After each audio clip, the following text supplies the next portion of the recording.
Hello ladies and gentlemen, Dodge here. Welcome back to the 2020 Dodge Viper Contest Build-Off.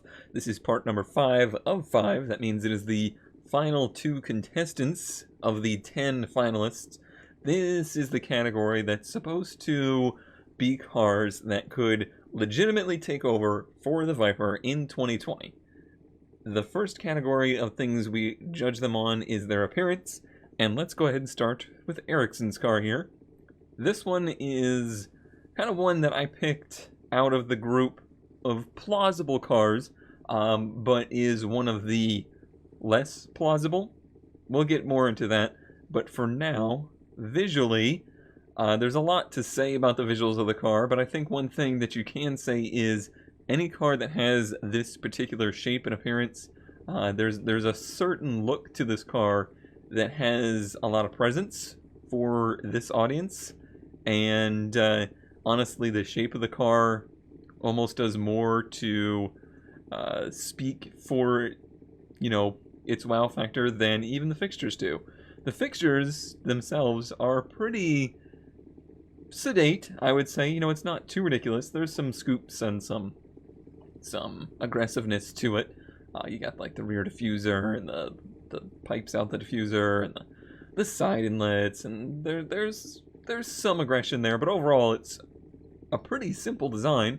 The only real striking aggressive part of it is the wing on the back there.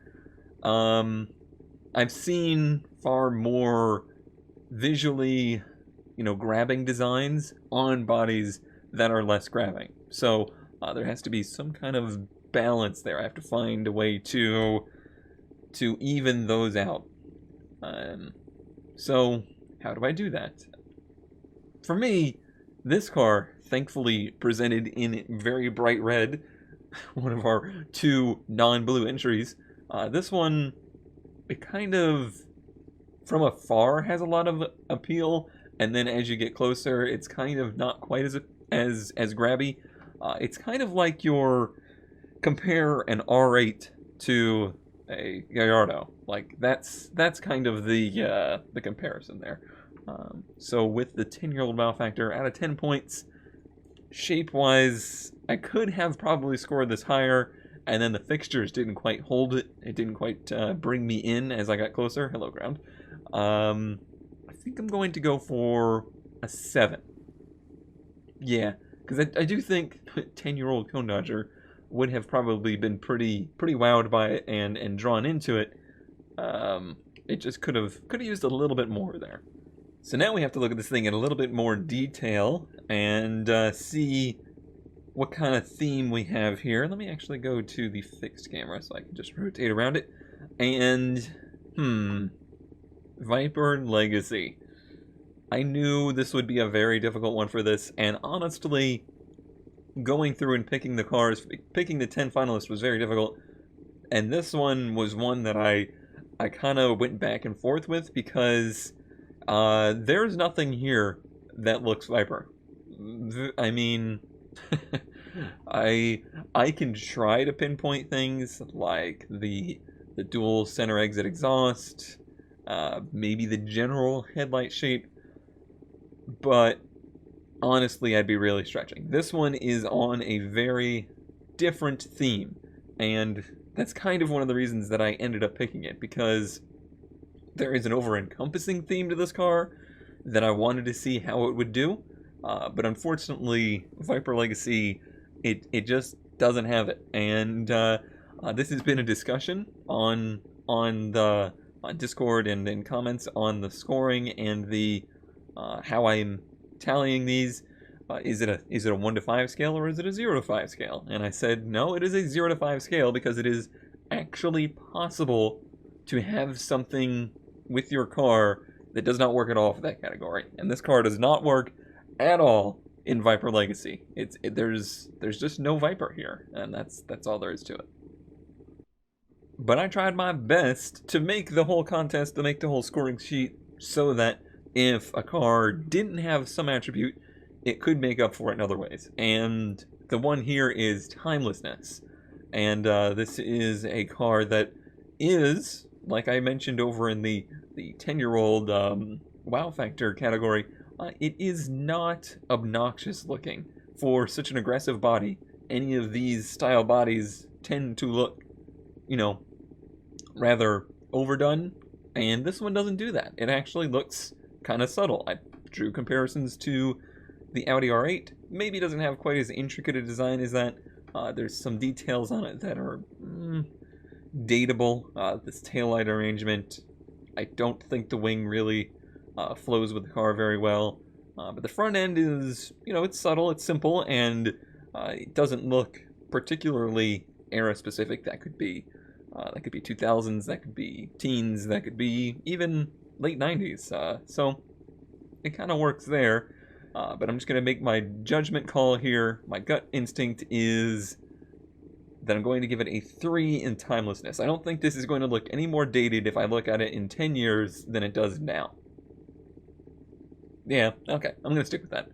So, honestly, I mean, it does have the wow factor score to help, but the rest of the visual stuff,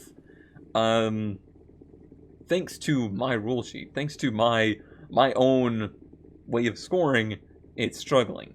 But now we need to get into maybe why this car is here, and I can kind of further explain as we move on to the drivetrain. Alright, and now we move on to the drivetrain as we bring the car out here on the road.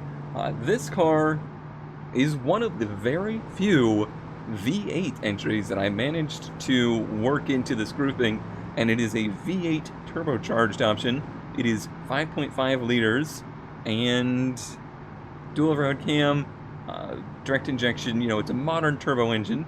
It's an engine that I could see being something coming from maybe the maybe the Chrysler engineers taking one of their engines and saying, hey, Fiat Group, could you take a look at this and see what you could come up with?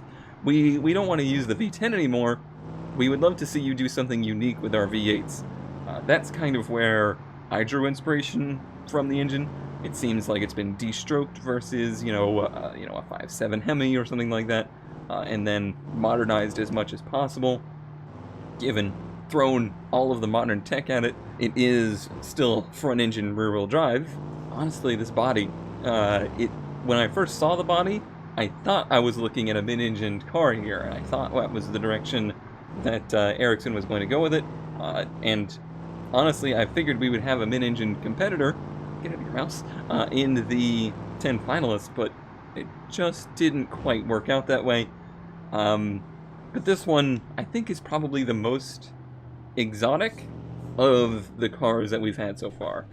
Its underpinnings are quite out there, very, very much so, moving this into even something more than ZR1, but something that I think would probably compete with the mid-engine Corvette that we keep hearing about, and that is why I chose it. I think this car is targeted to try and compete with the mid-engine Corvette, and that's the inspiration I took from it, visually and in its drivetrain and its chassis. So how plausible is that? Probably not very, especially in the way that it's presented.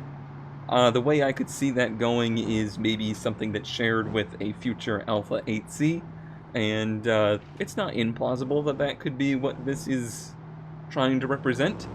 I think maybe this it's showing a little bit too much American for that. If the engine had been a flat plane V8, I think I would have felt like that was a little bit more believable, but it's not inconceivable. So, plausibility, it's very out there. Dual overhead cam, 60-degree V8, 748 horsepower, turbocharged, direct injected. It's a lot with a dual clutch. Yeah, it's this is a pretty significant undertaking. Going back and forth with it in my head here, I think I'm gonna go down to a 4. I was aiming higher to a 6, and then I started to think about it, And like I said, it's just not quite... It's not quite Italian enough to fit that theme. It just seems like a little bit of a stretch for the American, side of the company to be doing something like this. The creativity there, though, it's decently creative. Like there's nothing to do with the drivetrain really that brings me back to old school Viper, other than the numbers. It is extremely over the top. This car is entirely too powerful for its own good. And that is the only theme. That was the only underlying theme there.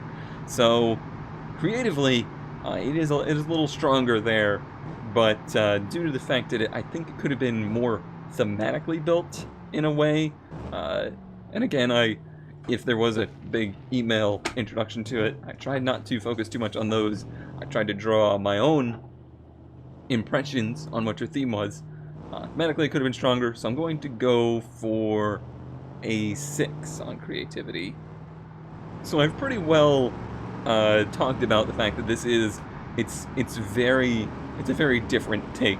It's a very modern, exotic take. I think this is a exotic representation of a Viper, except that it still sounds like an American car. The important part here is it still a Viper? Oh, wait. We can't tell that unless we turn that off. I was almost confused when it stuck to the ground real well there, but let's see here. Let's get that going. Go down to like 5th gear. This thing feels like it's really long geared, so I'm going to leave it in 5th and then maybe go to 1st.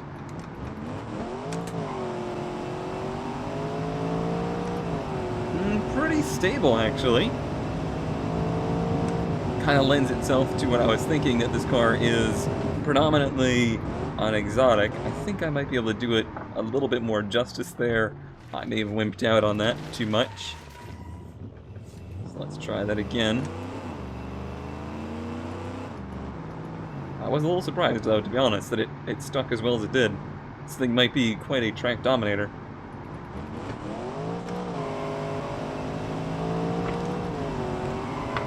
Yeah, I mean, it's not the all-wheel drive cars. It's not nearly as predictable and safe as the all-wheel drive cars, but it is certainly not just trying to get away from me. It overall wants to stay planted.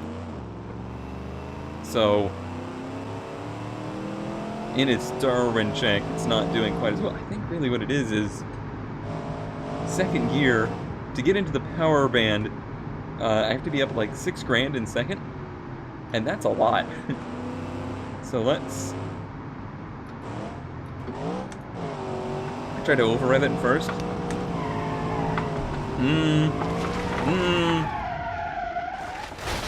It's not really doing what I thought it would do.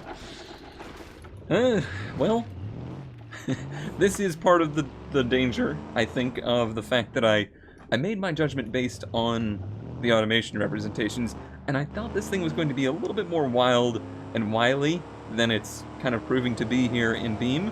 It actually drives, not civil, but it drives quite well and manageable. So, Darwin check. It's not like the all-wheel drive cars for sure. Alright, yeah, I'm going to go with not a 1, but just a 2. It's ultimately a pretty sane car, even if you drive it insanely. Oh, well, that was surprising. I don't know where all that tire spin just came from. Interesting. It's actually crazier just shifting 1st to 2nd normally than it is if you suddenly downshift it. But wait, there's more. Let me check that one more time. Here, I'll just do it on the street here.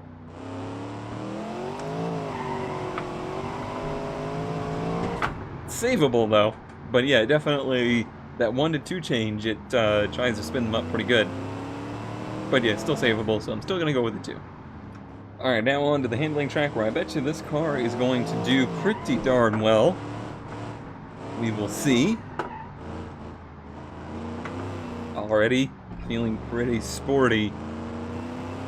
This is actually one of the heaviest cars.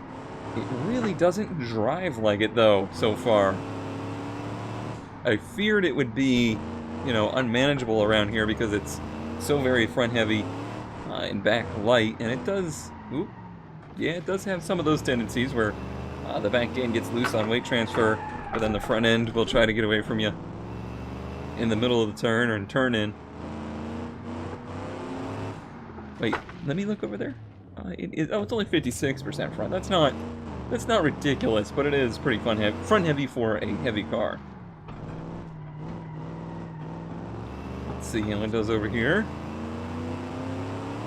It's got a little bit of the same problem that I had with oh, who was it? It was the 5-cylinder car, Chipskate maybe. A little bit of the same problem that car had, where because it is turbo, and because the turbos come on so late, the gearing is not matching the power band, so second gear is far too long. Like, taking me to 80 miles an hour in second gear is meaning that on the short track we're out of the power band. It does like to slide around, which is fun. Once you get above 4 grand, heading towards 5, that's when it really comes to life and starts to do the crazier things. Oh, that's another point where the gearing is really hurting the car, because to stay in power band you want to be between first and second.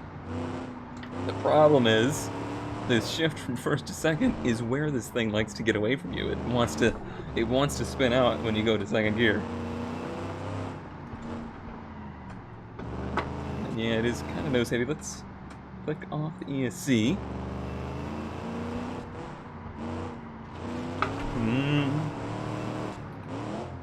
Down first. It's almost a little bit more predictable with the ESC off, because I know when the back end's gonna step out. Oh, buddy. That was scary, but I managed to live. Yeah, it's really... The balance is fine. I can deal with the balance. It's the gearing that's hurting it. If either it could get the power down in first, or that transition to second, or if the gearing was just better suited for this, I'd be willing to give it more points. But because it's generally a pretty fun car to drive, you know, you can take it to the limits and do pretty stupid things with it. But even with ESC off, it's generally drivable. I'm gonna give it a 3. I'm gonna give it a 3 on the track here, on the handling track. It's not a car you would want to rent and bring off the ESC, but I think you would want to rent it and drive it here. That's not undoable. Now we're out on the big track, and I have a feeling stability control is going to be hard at work here. This is another example that I feel is maybe a little under-tired. It just doesn't quite have enough rear tire on it to manage the power, especially when this thing comes on boost, which is right at the top end there. It goes from 500 horsepower to 700 horsepower in a hurry. However, the chassis itself, the suspension, the steering, the handling of the car is quite compliant, so it kind of trades off there a little bit. Brakes are there. They're not overheating, but they definitely feel like they're fighting for grip. It might again be an issue of not quite enough tire grip. And we've had cars like this before, that they really want to dance around and they're, you know, crazy to drive. But the good part of that is it never lets you get so far out of control that you end up crashing the car. It's set up for party mode and party mode only, even with stability control on. I'll understeer there. In many ways, this actually does drive like a mid-engine car, which is strange for it being somewhat front-heavy. Not insanely fast, 155, almost 160. Pretty stable around the slingshot. Hard on the brakes into here. Yep, it definitely... It's not that it feels like it's under-braked. I think I might have bent it a little bit there. I think it's just a little under-tired. So when I'm on the brakes like that, the ABS is really struggling to keep the thing slowing down. Of course, that reset my brake temp, so I'm gonna be real hard on the brakes here to get them back up the temp, so we can really test to see if they fade or not.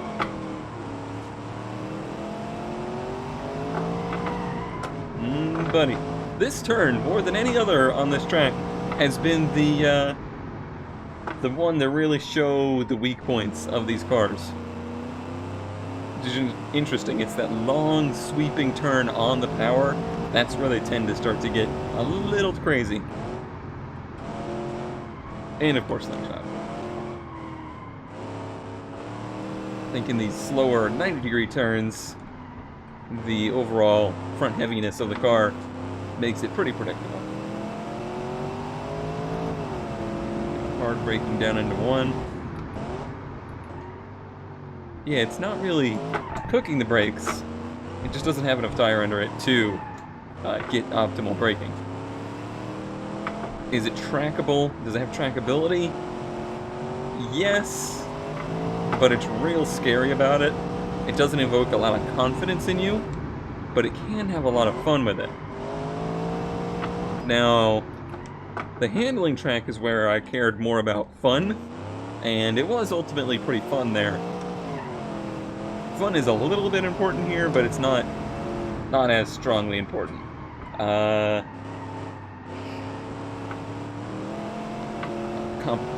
going through the numbers in my head right now of how I feel about this.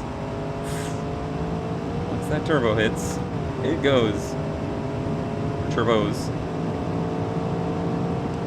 Give it one more try braking down into, oh, buddy. Oh, it just touched the wall. Dang it. I wanted to give it a good try down in the Bavarian Bend, but I bended before I got there. I did get it slowed down, though. If you're sensible about it, if you understand that it's not a track car, you can have a lot of fun with it.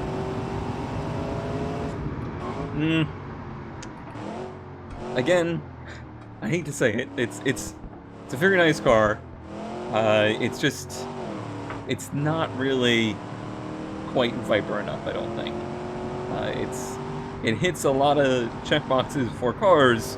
It just doesn't hit a lot of the Viper's checkboxes, and that's one of the things about what I imagine with the Viper is it'd be a lot of fun to drive on a track. It's confident, it has the ability, but just at a whim, you know, it could end your life. And this one does get near that, where it feels pretty confident and can be driven hard, but then will turn on you. It's just not anywhere near perfect in that way. So I think I'm going to go again for a 3 here in trackability. Now, some of the cars that have been like this have had this kind of exotic style performance. Haven't done so well with the Cars and Coffee restriction of being able to shut down Cars and Coffee. I don't think this one's really going to have that problem. That was as civil as a car could be. I think, thanks to this DSG, though. That was quite funny, though, that I made that statement and then it completely took off out of there in the most civil way possible. I think the problem was I didn't get it spooled. It's the problem with these turbo builds, is it takes a lot of effort to try and get the turbo performance to be good everywhere. Give it one more try. I don't want to knock it here before it's due. Let's do a real Cars and Coffee thing. Neutral drop it.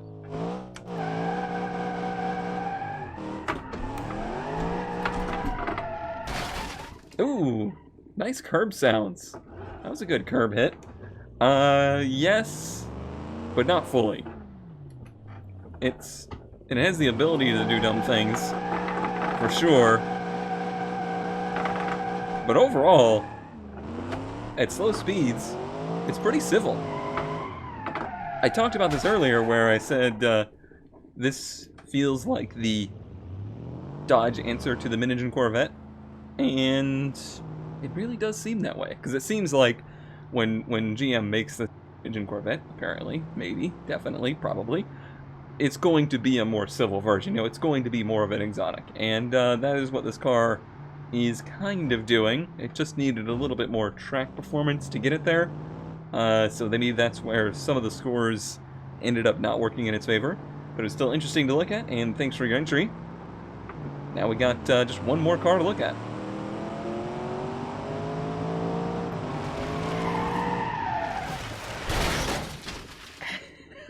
Yes. Oh, I was hoping it would stay on the rock.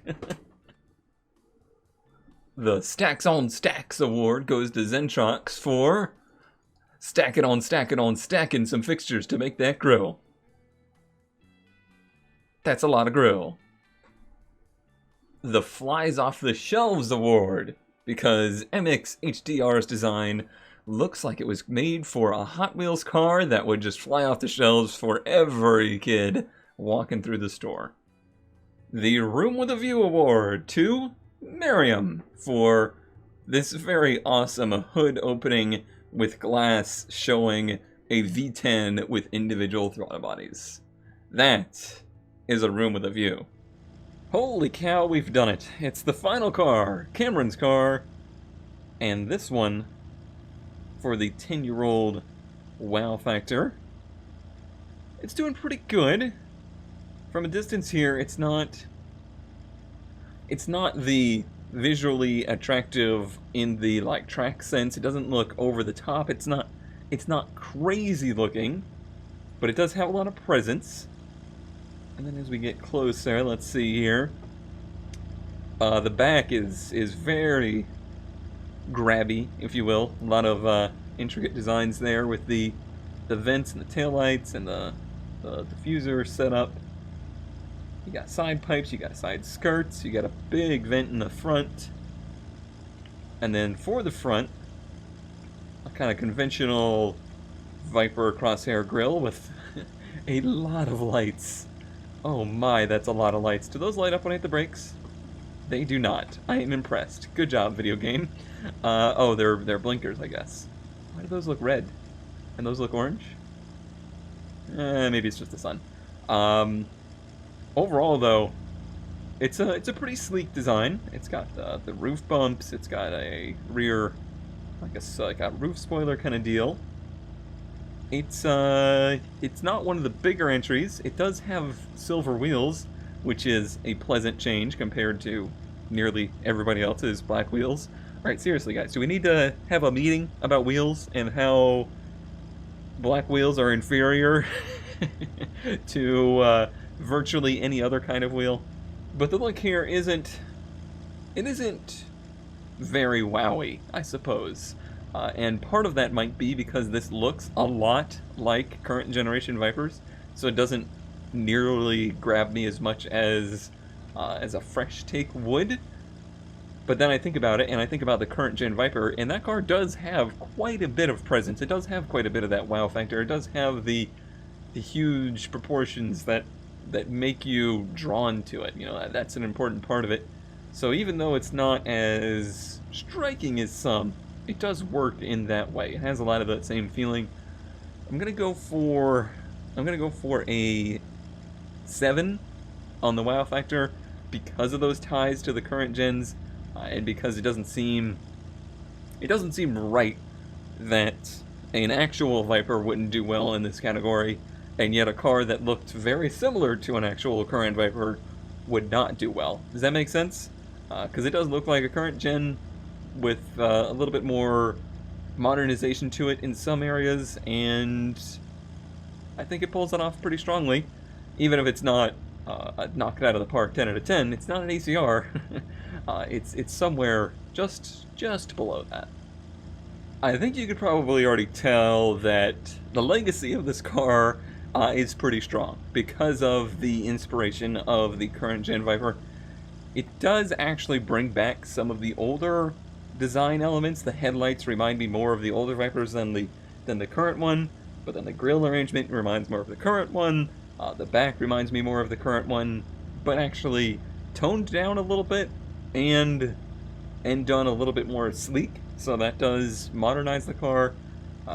It has the roof bumps. It has kind of the correct door handles. That's a Viper-like door handle. It's got, not in the exact right place, but it does have the standard kind of gas door, side pipes. Probably went for the third brake light style Viper logo in the back. The front, the crosshair grille is probably one of the best done. That's probably one of the most accurate representations of that. So I think for Legacy, I've got to give it a 5 because it's like, it's a Viper. You can tell. You can tell from any angle, any distance. Anybody that has ever seen a Viper before would probably tell you this is a Viper. Maybe people that have never seen a Viper before would tell you that. It's possible. So this brings up kind of an interesting debate in my mind, and as I've been looking this over, I've been thinking about it. So, yes, it's very Viper, but it is also pretty strikingly similar to the last gen. How does that affect it in Legacy, in timelessness? That's the word I was looking for, in timelessness, because is a design that is very similar to the current design going to be as timeless? I think I have an interesting perspective on that. So, hear me out.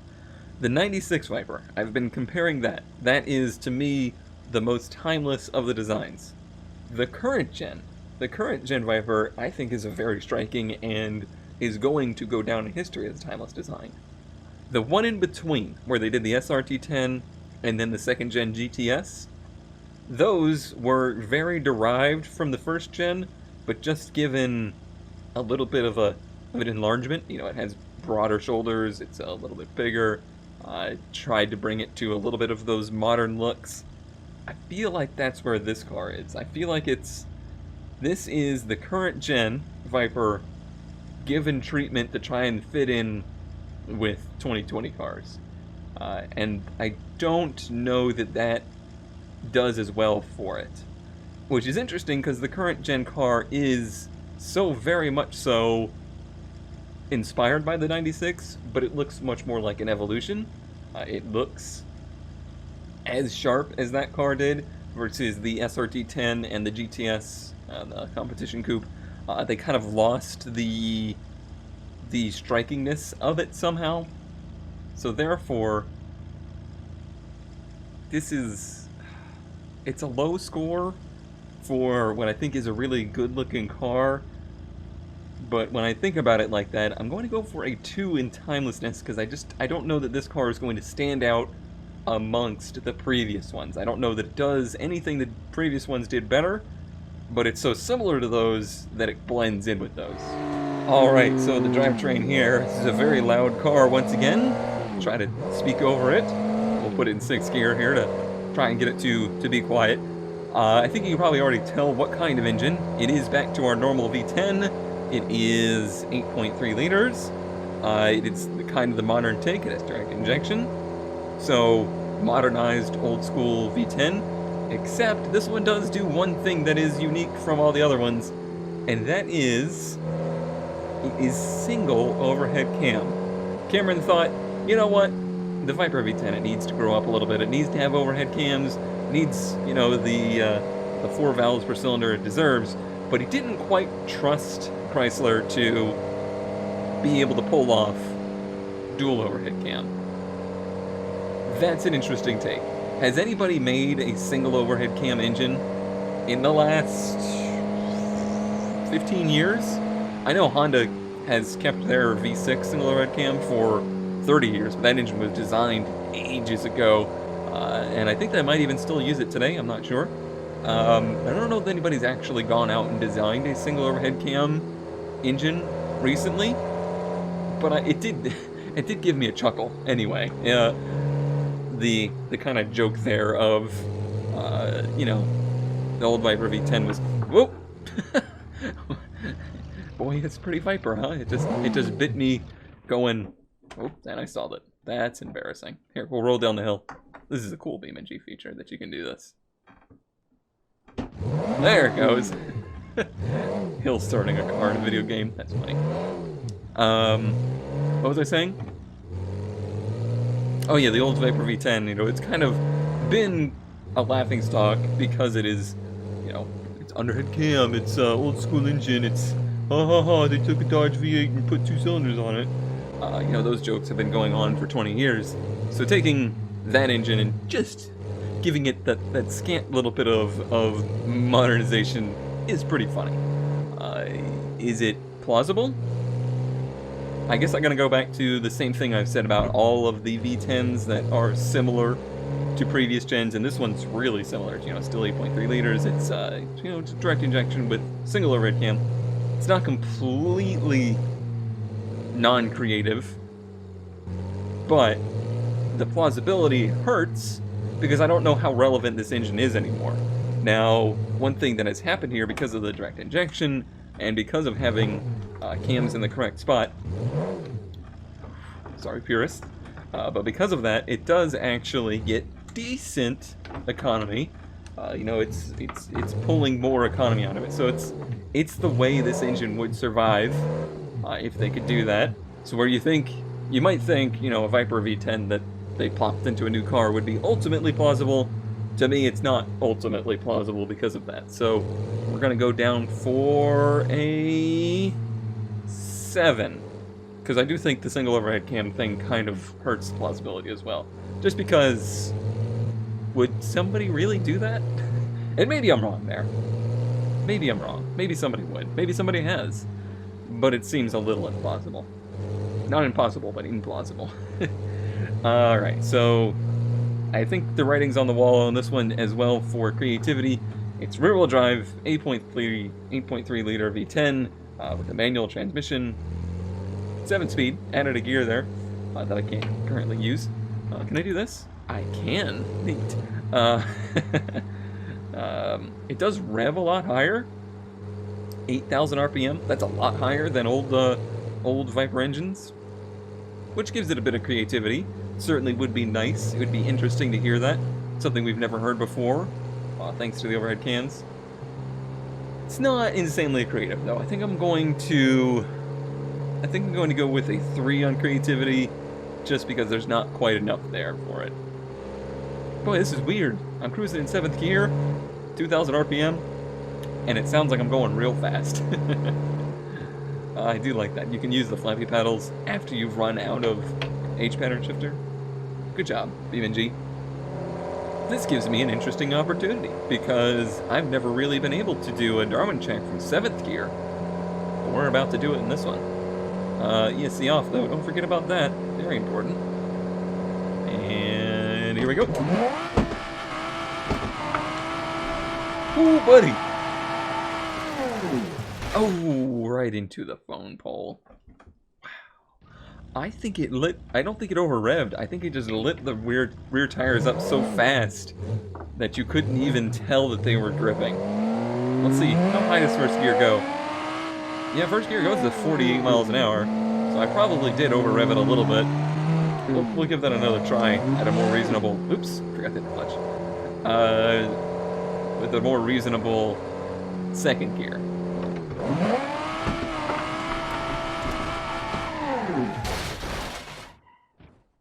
This one's done very well with this. Which makes sense. This is an extremely Viper. And it's extremely Darwinistic. 10 out of 10. Alright, here's where things are going to get interesting. So, there's a part of this scoring that's been baked in, and I think this car is probably going to exemplify it pretty well. And that is that I've done things in a way that I wanted to make sure a current gen Viper would not get a perfect score in this. And that is because I think my expectation is that a Viper of the future needs to be far more drivable and trackable and usable in a sports car way than previous generation ones have been. So with this, a very traditional shape, a very traditional engine, and manual transmission, rear-wheel drive. We're gonna see what a Viper would do in these handling tests. It's going to be a lot of fun, I bet. Let's see here. I bet you it feels a little out of place and a little uncomfortable on the handling track. Already, ESC has been hard at work. I'm only in third gear, pulling 3,000 RPM, and the computer is doing all of the traction control it can. Oh yeah, I mean, has it really let it go yet? It tried for a second there, then I dipped the tire in the dirt as it got a little sideways on me. It drives like a very big car too. It feels cumbersome. It feels a little out of place here, which is exactly what I expected. But on the big track, it'll probably feel more at home. This is why you don't see people autocross Vipers. Not very often, anyway. It's just not suited for this.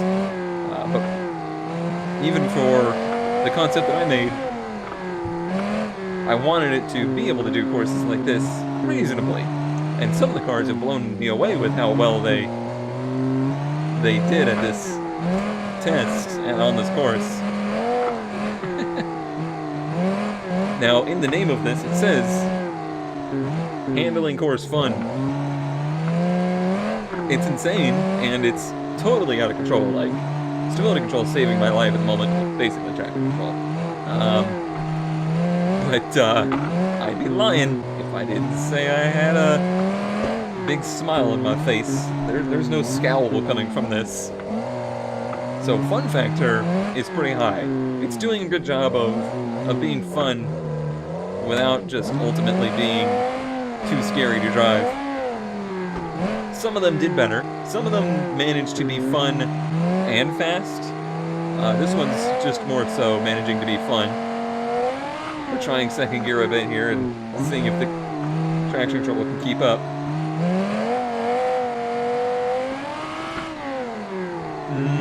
It gets real fast when you do that too.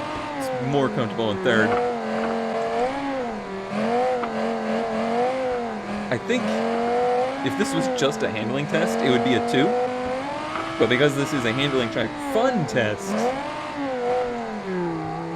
this is actually currently marked up to a 4. And turn ESC off and just to see. Let's go to third.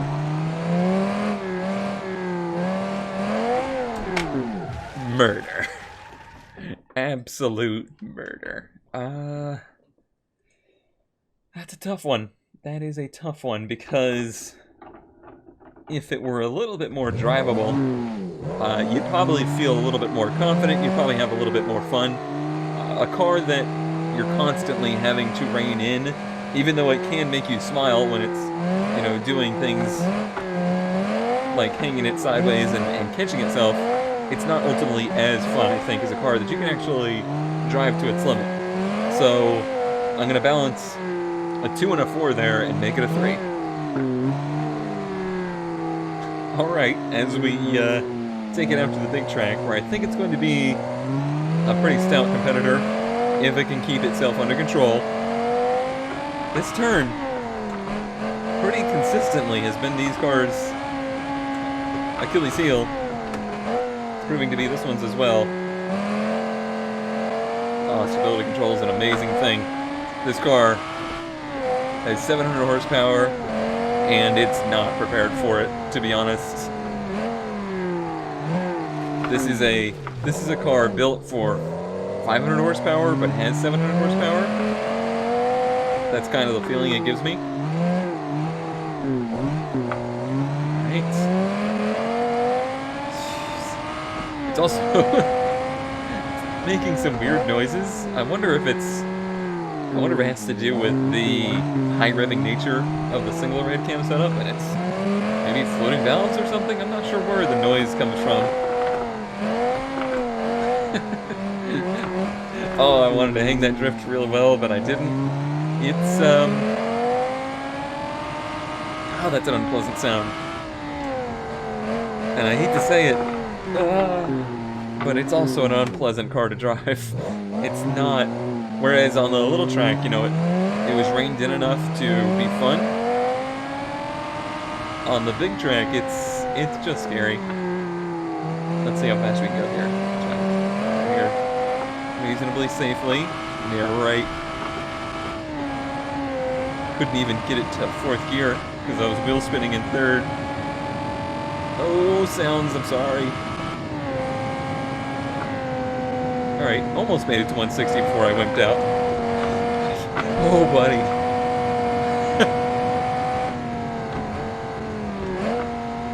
And the brakes fade. Which is fine because I didn't even feel confident enough to get in there that deep anyway. Ooh. I'm sorry, Gears, but I need you to slow this thing down.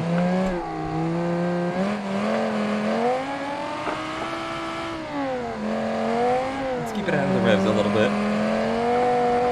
Okay. Okay. It's not undoable. It's not impossible. It's not even impossible.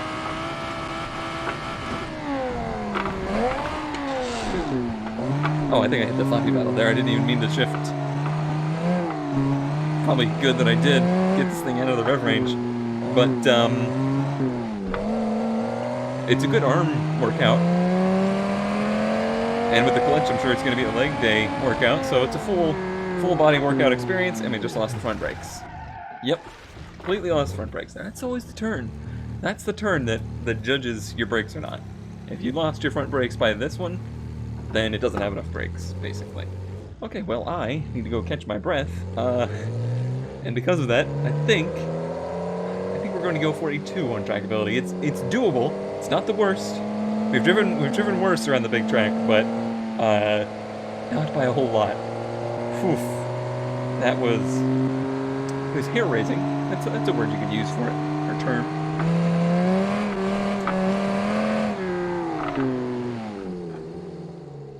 And before we judge this car and its ability to shut down Cars and Coffee, can we also hand out one little award? Most Obnoxious Reverse Lights Award. People are really gonna know you're backing up. Alright, here we go. Can we shut down this Cars and Coffee event? Not without turning the ESC off, we can't. This chassis has such a wiggly butt. Oh, every car I've driven with it has that wiggly butt. But what it does have is a obnoxious amount of power to get you in a lot of trouble.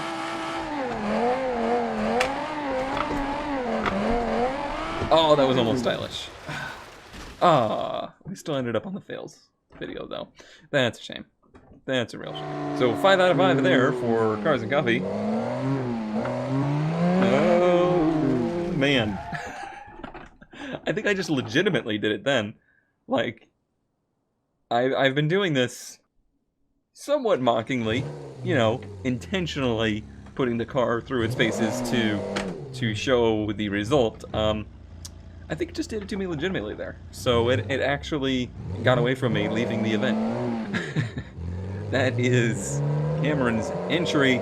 That is the final of the 10 finalists of the 2020 Viper contest to review. And that means that tomorrow we'll have a video going over the finalists and awarding a winner. Looking at the scores, we still have one category that you need to see to give you the points for every car, and that is the street presence. And that is an award that, or that is the points given out with all of the cars in a group. And I picked out the cars that grabbed me the most. So there's a potential of 10 points on the line, additional for every car. So if you think you know the winner now, you might not actually know the winner just yet. We'll have to find out tomorrow which one did it. Wow, this thing is ready to kill. I hope you've enjoyed. I know it's been a long process. The videos have been long, but I do appreciate everybody that has stuck with it and has enjoyed. I appreciate everybody who entered, and I hope you're looking forward to seeing the winner. and looking forward to seeing whatever I do to this poor Viper to end this video. Thanks for watching, and I'll see you next time.